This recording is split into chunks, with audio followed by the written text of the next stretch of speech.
Bismillah, Assalamualaikum warahmatullahi wabarakatuh. Perkenalkan, nama saya Aji Purnomo, salah satu peserta diklat profesi Fisikawan Medis batch ke-7 Universitas Indonesia.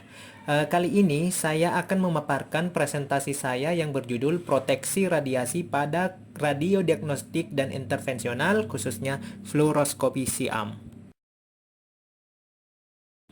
Di presentasi kali ini saya akan membahas tentang beberapa pendahuluan, apa itu fluoroskopi SIAM, proteksi radiasi, dan proteksi radiasi pada masyarakat, pekerja, dan pasien. Sekarang kita beralih ke pendahuluan. Di sini saya akan menjelaskan apa itu pengertian radiasi. Radiasi adalah energi yang dipancarkan dalam bentuk gelombang atau partikel. Radiasi ini memiliki manfaat dan jika salah penggunaannya dapat mengakibatkan efek biologis bagi orang yang terpapar radiasi tersebut. Radiasi ini terbagi atas dua jenis. Yang pertama ada radiasi yang dapat mengionisasi atau radiasi pengion, dan ada radiasi non pengion. Radiasi pengion ini terbagi dua lagi. Yang pertama adalah radiasi pengion langsung dan radiasi pengion tak langsung. Contoh dari radiasi ionisasi langsung ialah proton, elektron, dan alfa, sedangkan radiasi ionisasi tak langsung adalah X-ray, gamma, dan neutron. Sehingga semua alat-alat yang menggunakan radiasi pengion ini sebaiknya mengetahui atau memperhatikan tentang proteksi radiasi.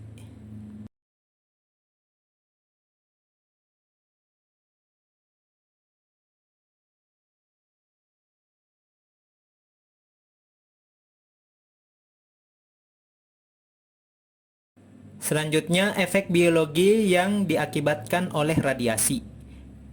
Ada dua efek yang akan ditimbulkan. Yang pertama adalah efek deterministik. Efek deterministik ini memiliki ciri-ciri. Yang pertama adalah memiliki nilai ambang batas dosis. Yang kedua, efek munculnya segera setelah terpapar radiasi. Yang selanjutnya adalah semakin besar dosis, dampaknya akan semakin parah. Sedangkan efek stokastik adalah ciri-cirinya adalah tidak memiliki nilai ambang batas dosis. Ini yang pertama. Yang kedua adalah efek tidak muncul segera setelah terpapar radiasi. Dan yang ketiga adalah terjadinya probabilitas.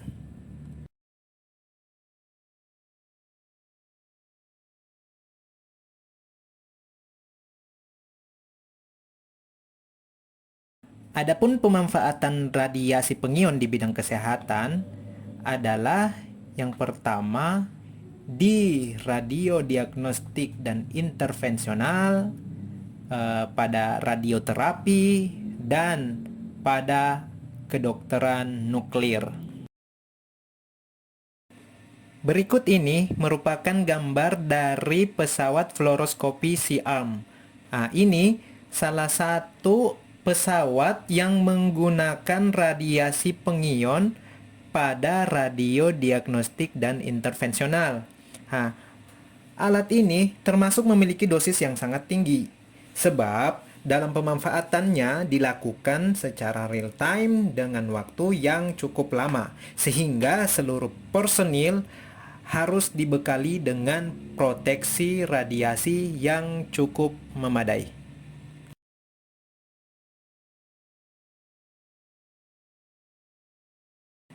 Selanjutnya, apakah yang dimaksud dengan proteksi radiasi?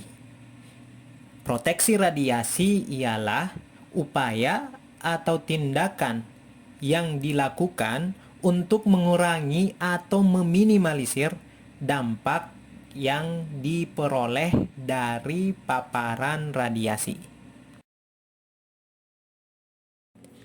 Ada 3 prinsip proteksi radiasi. Yang pertama adalah justifikasi, yaitu Penggunaan radiasi dibenarkan jika manfaat yang diperoleh lebih besar daripada resikonya.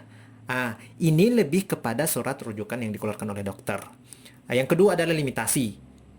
Limitasi adalah dosis radiasi tidak boleh melebihi nilai batas dosis atau NBD yang telah ditetapkan, yakni 20 milisievert per tahun untuk pekerja radiasi dan 1 milisievert per tahun untuk masyarakat.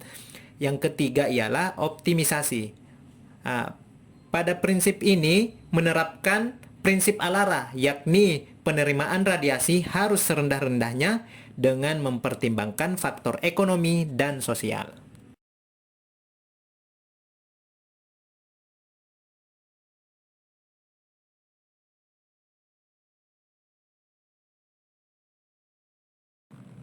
Pengendalian radiasi dapat dilakukan dengan 3 cara. Yang pertama adalah penggunaan jarak, yakni semakin jauh jarak pekerja radiasi atau masyarakat atau pasien dari sumber radiasi, maka dampak dari paparan radiasi akan semakin kecil. Yang kedua, penggunaan waktu. Salah satu upaya proteksi radiasi dengan mengefisienkan waktu penyinaran, yaitu semakin singkat kita berada di daerah sumber radiasi, kemungkinan tubuh kita untuk terpapar radiasi akan semakin kecil. Yang selanjutnya adalah penggunaan shielding atau penahan. Tujuannya ini untuk meminimalisir paparan radiasi terhadap pekerja, masyarakat, pasien, ataupun orang yang ada di sekitar sumber radiasi.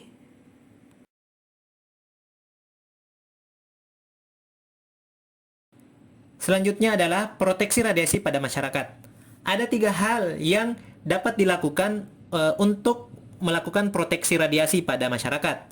Salah satunya adalah dengan menggunakan shielding. Shielding yang digunakan ini harus dipastikan dalam keadaan baik. Selanjutnya adalah paparan. Paparan yang tembus ke area masyarakat sebaiknya masih dalam batas toleransi yang ditetapkan oleh regulator. Selanjutnya, kondisi ruangan. Ruangan yang digunakan harus sesuai dengan peraturan yang telah ditetapkan oleh regulator.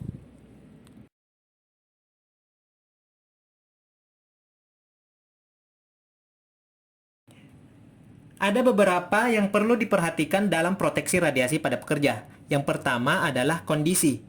Kita harus memastikan kondisi pesawat fluoroskopi siam tersebut dalam keadaan baik dengan cara melakukan QA dan QC secara rutin. Yang kedua, menggunakan APD untuk meminimalisir dampak dari paparan radiasi. Yang selanjutnya adalah menggunakan personal dose. Selanjutnya, menggunakan shielding yang bertujuan untuk menahan paparan radiasi tidak terpapar keluar dari ruangan yang ada sumber radiasinya. Selanjutnya yang perlu diperhatikan adalah posisi. Posisi pekerja harus di samping reseptor citra, sedangkan posisi tabung sinar X di bawah pasien. Dan terakhir adalah rutin melakukan MCU atau medical check up tahunan dan hasil MCU didokumentasikan. Selanjutnya, proteksi radiasi pada pasien. Ada beberapa hal yang juga perlu diperhatikan dalam proteksi tersebut. Yang pertama adalah jarak, yakni dengan cara memaksimalkan jarak tabung sinar X dengan pasien, meminimalkan jarak reseptor citra dengan pasien. Selanjutnya, waktu. Karena pesawat fluoroskopi ini penggunaannya secara real time, maka kita harus meminimalkan waktu penyinaran sinar X tersebut. Selanjutnya, teknik penyinaran. Teknik penyinaran di sini dengan cara menghindari penyinaran area kulit yang sama dengan proyeksi berbeda. Selanjutnya, menggunakan kolimasi yang efektif dan efisien. Kemudian, mode akuisisi citra. Menggunakan mode akuisisi citra dengan frame rate kecil. Menghindari akuisisi citra dengan menggunakan magnifikasi, dan metode Shine.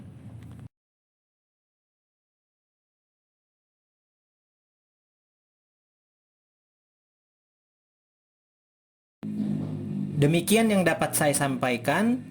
Mungkin sangat banyak kekurangan di dalamnya. Saya ucapkan terima kasih. Assalamualaikum warahmatullahi wabarakatuh.